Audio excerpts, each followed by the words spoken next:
Dalawa Senado natin ngayon. You have the Senate of the Philippines and you have the Senate of Malacanang. You have two Blue Ribbons Committee.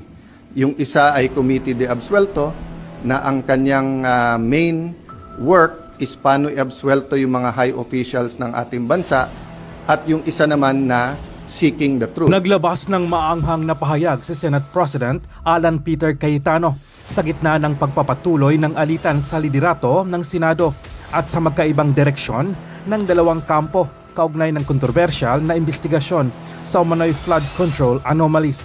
Ani Cayetano, dalawa ang Senado natin ngayon.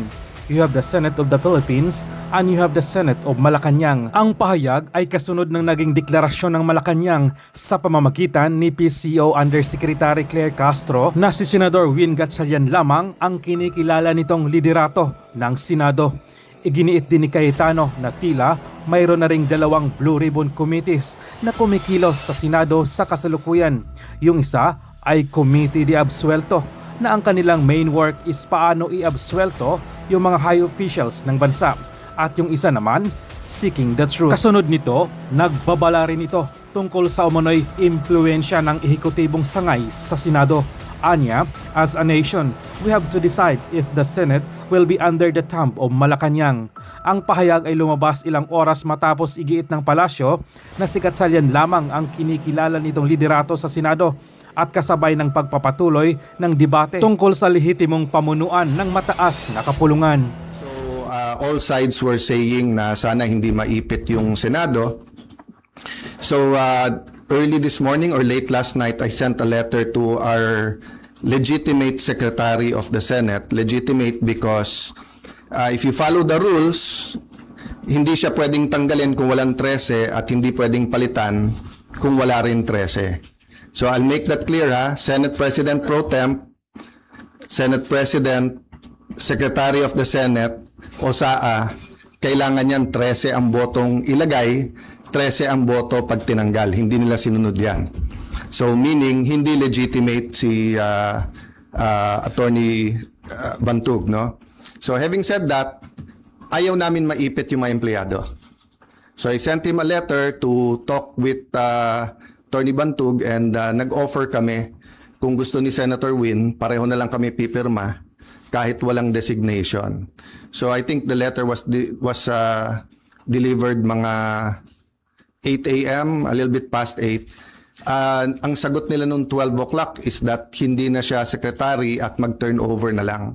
So I really want to avoid sa dami ng problema ng ating bansa that we have to write land bank, maipit yung sweldo ng mga empleyado and everything. And I'll never bend the law, nor will I bend the Constitution, but I will bend backward for our employees para hindi sila maipit sa gulo for as long as it doesn't bend the law. Diba? So kung internal rules or regulation that is not attached to law or it is not morally wrong, that's why I thought of my staff thought of the idea na pag pareho nakapirma para eventually pag nagkaroon ng decision, walang legal infirmity. And it will also prevent yung magfilean yung dalawang kampo ng usurpation. Diba? Kasi of course, as far as I'm concerned, nag-usurp ng authority si Senator Win because he's not really the acting president, pababa. Pero maraming ang problema ang ating bansa, why don't we focus on that? So, apparently, because ayaw nila pumayag, dalawa Senado natin ngayon. You have the Senate of the Philippines and you have the Senate of Malacanang. No? So, yung Senate of Malacanang had the hearing kanina and you have two Blue Ribbons Committee. Yung isa ay Committee de Absuelto na ang kanyang main work is paano i-absuelto yung mga high officials ng ating bansa at yung isa naman na seeking the truth. So am I saying lahat ng sabihin ng 18 ex-Marines ay completely true? No. What I'm saying is nga, give them a chance. I heard they have other evidence, including videos. I heard that if they come out and there's a full support na nararamdaman, may iba pang mga witnesses na may mga dokumento, may mga ebidensya na lalabas din. So as a nation, we have to decide whether the Senate will be under the thumb of Malacanang and now that it is very clear to us that the biggest ever corruption scandal is the flood control scandal, if it's acceptable to us that we witnessed this morning the biggest cover-up committee hearing of our generation. Diba? So ganun lang kasimple yon. So in the same manner na nag-propose kami na parehong pipirma, I have not talked to Senator Marcoleta, so hindi ko alam kung papayag siyang dalawa silang chairman or whatever, but we have to find a solution that yung mga witnesses ay makakapunta ng malaya na protektado ng batas at independent yung Senate. Having said that, mahaba panahon, as I said kanina, let's focus on Mindanao and on the relief and rehabilitation, especially kung may mga lives that are at stake now because dun sa mga buildings, I don't think all of us fully know the extent. So far nakikita lang natin yung mga videos, no. So hanggang dun lang muna, we will continue with our meetings. We will focus muna on Mindanao. I am not sure when the next hearing ng Blue Ribbon led by the subcommittee by Senator Marcoleta is. I'm expecting to know soon, but definitely knowing what's happening in Mindanao will have an impact on our decision kasi priority yon. Okay, questions from Janice Cosio. Tajay Finder. Sir, good afternoon po. Good afternoon. Dalawa lang, sir. Yung comment nyo sa resign call sa inyo, and sabi po ng Malacanang kanina, open si BBM na magpatawag na special session ng Congress. Lalo na po, nabanggit nyo na rin yung nangyari sa Mindanao kanina. And paano po yun kung magkakaroon ng special Unahin ko yung Congress? special session, okay? Yes po. So I had 2 communications with them sa Malacanang. And both cases, sinabi nila sa akin, hindi pa handa yung mga bills na gusto nilang ipapasa para dun sa uplift. So biglang nung nagpalit ang majority, biglang kailangan ng special session dahil may bills na. Actually, kung may official silang bills, dapat na i-file na yon para na-refer na sa committee, di ba? So sabi nila, inaayos pa nila. But having said that, kung bigla nilang naayos from the time I had discussions with them, may LEDAC, pinospone nila the day before, tinawagan ako ng secretary na head, and then sabi niya, sir, pwede ba ituloy bukas? Sabi ko, kayo nag-postpone, ready ako. Tapos hindi rin naman nila tinuloy. Yung sinasabing magtrabaho tayo, nagtatrabaho kami, ready kami magtrabaho. Sila nag-walk out, kaya nagkaroon din kami ng parliamentary tool na ginamit. Sinasabi ni Senator Lacson paulit-ulit, and I feel bad for the generals, and I apologize in behalf of the whole Senate, both the majority and minority. But nakita nyo naman, after nila kinonvene illegally ang session, ano bang ginawa nila? Nag-adjourn sila sine die. Ang calendar natin pwede pa hanggang Friday. Hindi naman nila tinuloy yung session ng Thursday, Friday. Sasabi nilang mga gusto nilang ipasa eh. So ang problema natin sa kabila ay double standard. Iba ang sinasabi, iba ang ginagawa.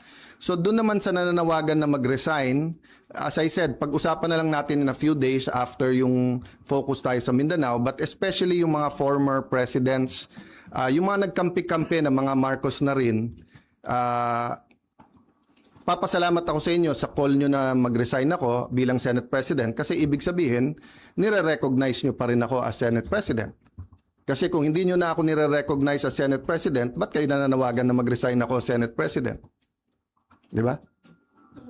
Sir, kung gamitin ng Malacanang itong nangyari sa Mindanao, No, patawag na any special session that will redound to the good of the Filipino people is welcome. The special session is in the Constitution.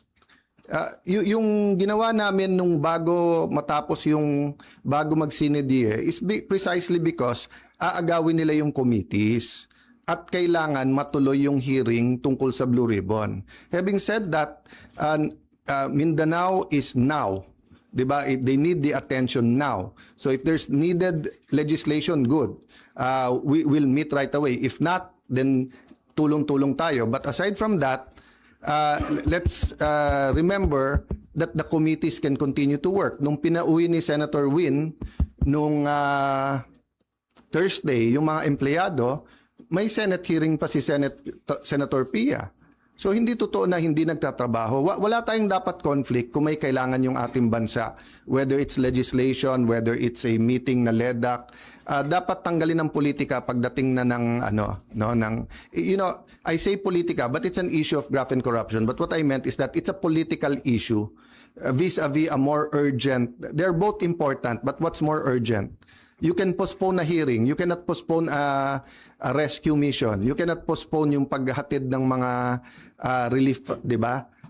And then, yun nga, hindi natin nararamdaman pa ng husto, pero the economic crisis is here. And every month until the end of the year, it'll get much worse before it gets better. Because nga, tuloy-tuloy ang problema sa Middle East, di ba? So maraming tinatamaan dyan. Supply chain, presyo ng dollar sa peso, presyo ng diesel at ng gasolina, kakulangan ng fertilizer, taas ng presyo ng fertilizer, desisyon ng Vietnam at saka ng desisyon muna ng India kung bibigyan tayo ng magbebenta ng fertilizer, desisyon ng India at saka ng Vietnam kung magbebenta ng bigas o hindi, desisyon ng Indonesia whether mag-export sila ng coal o hindi. All of these are kumbaga sa relo are moving parts na walang makakahula o makakapredict. So in that sense, kailangang magtulong-tulong talaga yung ating bansa.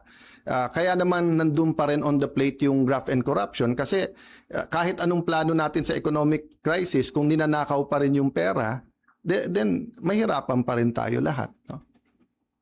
Jonathan Aguilar, GMA7. Sir, Yes. sino po ang tatayong presiding officer sa impeachment trial? At may update po ba kayo sa... As soon as they have 13, walang problema sila na. Okay, so I have to assert because may pinaglalaban tayo. Pinaglalaban ko hindi yung si Alan Cayetano ang Senate President. Ang pinaglalaban natin, ang Senado hindi pwedeng rubber stamp ng Malacanang.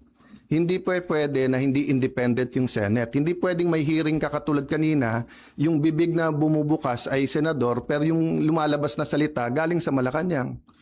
Ano pong rules sa pagpili ng presiding officer sa impeachment trials? They illegally amended the rules.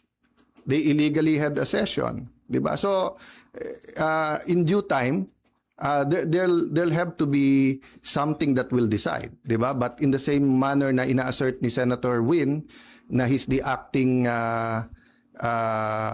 Senate President kahit na walang legal basis whatsoever, I have to assert not for myself but for the truth and for the Constitution. But it's still 1 month 'di ba? At hindi kami nakikipag-agawan sa silya doon. So for example, yung Senate Secretary, dapat siya yung ngayon nag-aayos para diyan sa pre-trial. But nagte-take over sila Attorney Bantog. So we're doing it very patiently because nga we don't want the whole Senate to be affected, no? Paano po yun? Kanina si House Secretary General Sheloy Garafil, nagpasa siya ng manifestation ng House Prosecution Team kay Secretary Yes. Bantog pero hindi niyo po siya kinikilalang SecGen. Yes. Pero ang House Prosecution Team, si SecGen Bantog daw yung kinikilala. That's going to be a problem for at least a few days, maybe a few weeks, because we don't expect naman the Supreme Court to rule right away. But what's the best proof that Malacanang's hand is in this? First, yung pananakot nila sa mga miyembro namin na lumipat, yung offer na wala ng kaso pag lumipat. Second, as soon as nila ginawa, naglabas sila na ang House at ang Malacanang ay dun pumapabor. Di ba? Pwede naman mag-neutral ang Malacanang Pwede naman sabihin ng Malacanang, settle it among yourself. Ganon din sa House prosecution. Hindi naman nila gusto ng fair na impeachment. Gusto nila yung may pinipili na silang grupo. That's why sabi ko sa inyo, if I'm wrong, they blame me. Kung tama ako, na from 24 gagawin 22, eventually 18 ang senador, tapos sasabihin nila 12 convicted na. Will that be a fair impeachment process? What will happen to the country if that happens? Then ang kasunod naman is CONAS. No? So give me a few days, pag-usapan natin yan, but let's focus lang dun sa nangyayari. No? But just to answer your question, it will be up in the air. That will be a legal question and we are in the right side. Okay, last question. Okay. Sir, may we be clarified, yung arrangement na inaalok niyo po kay Senator Win, na dalawa kayong pipirma, ano po ang response ni Senator Win? Sulat around 12 o'clock na sinasabi kay attorney sa ating Senate Secretary Jose Luis Montales that you are no longer secretary, and that Attorney Bantug, and then that basically sinasabi na sila na. Yun din ang sinabi sa USAA, but hindi first-hand knowledge, sabi chain of command. But wala nga sila sa chain of command eh.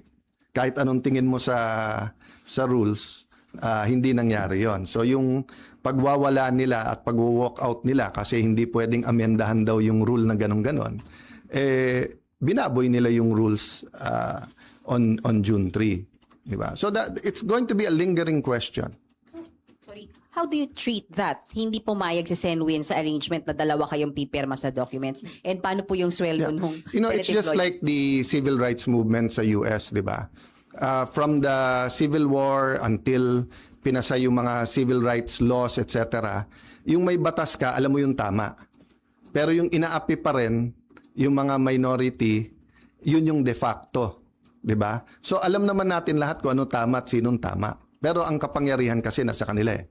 Sa kanila ang pulis, nasa kanila ang NBI, nasa kanila ang Malacanang. Kaya sabi ko, lahat ng kapangyarihan nasa kanila. Pero katotohanan nasa amin. So hindi ko pwedeng bitawan yon. Kailangan lumaban tayo doon. Kasi kung hindi, after this, all you have to do is to get one senator plus Malacanang. Hindi na 13 ang kailangan mong boto, 1 plus 1 lang. 1 plus Malacanang. Sir, so you will still sign? Paano yung mga...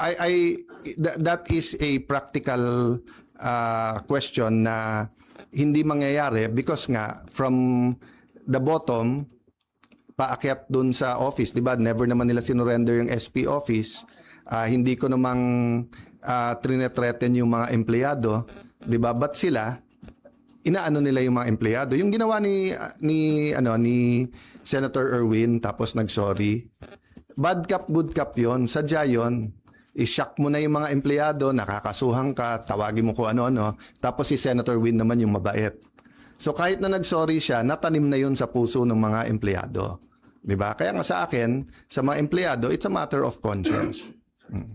Sir, so you gave up the signing? No, I'm not giving it up. I'm just saying, malamang hindi dumating sa opisina ko yung pipirmahan.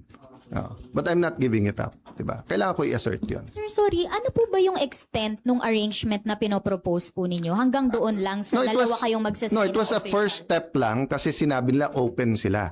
Hindi naman pala sila open. Diba? Kasi sabi nila, ayaw nila ng gulo. Diba? Sabi nila, eventually, kailangan magsama yung dalawang grupo, one Senate tayo. Diba? But mukhang ang utos ng Malacanang, hindi, kayo lang. Kasi nga alam nila na even if we go to the Supreme Court ASAP, it will take time. So in the meantime, they're buying time until they either get one more member or whatever. How will you assert kung hindi darating sa inyo yung pipirmahan? Basta in any way I can. And it's just like yung example na binigay ko sa'yo, whether it's apartheid, whether it's civil rights, di ba? Doon tayo sa tama. Okay, thank you guys. One last. Sandra. Sir, nabanggit niyo po kasi kanina yung Supreme Court. So are you referring to the one filed by the school teacher, Tayam, or meron po It's kayong always an reaction sa option Supreme for everyone. It's an option for the other side, for us, for the employees can also file. So let's see, kasi nauna na si Senator Win, nag-meeting na yesterday ata sa mga taga-USAA and yung kanilang in-appoint na secretary at USAA, bagamat illegal, di ba, umikot na in everything. As I told you, no, as a practical matter, ang matagal na naging Senate President si Senator Drilon, di ba? Tapos si Senator Soto, matagal din, more than 5 years, di ba? Si Senator Coco, Senator Mig, Senator Cheese, magkakasama sila ngayon eh. Ako naman, ni isang empleyado, wala pa ako na-appoint eh. So as a practical matter din, sila ang mga kaklose. So syempre, sila ang napakinggan. But I have faith in the Senate staff that they should listen to all sides. But I don't want to disturb, di ba, hindi civil war ang gusto namin. Ang gusto namin, manaig sa Senate kung ano tama, kung ano mali.